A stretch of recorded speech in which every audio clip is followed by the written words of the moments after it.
A simple question many avoid. Is Jesus independent or dependent on the Father? There's a question that sounds simple on the surface, but when you sit with it honestly, it becomes very difficult to answer without running into contradictions. Is Jesus Christ independent of the Father or dependent on the Father? Let's break it down in plain human terms. No complicated theology, no academic jargon. If Jesus is independent, that means he operates on his own, fully self-sufficient, not relying on anyone. That would make him separate in authority, power, and will.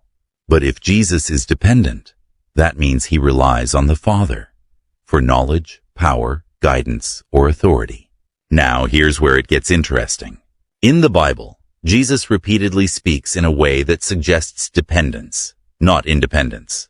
The Son can do nothing by himself. I can do nothing on my own. The Father is greater than I. These are not small statements. They are clear, direct, and consistent. So the question becomes unavoidable. If Jesus depends on the Father, how can they be equal in the absolute sense? And if he is truly equal, why does he speak and act like someone under authority? This isn't an attack. It's an invitation to think. Because in everyday life, we all understand what dependence means. A person who depends on another for direction, power, or knowledge is not the same as the one they depend on. So when Jesus prays, who is he praying to?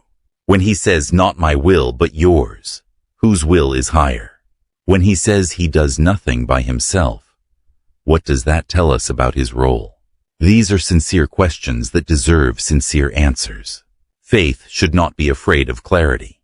Truth should not be afraid of questions.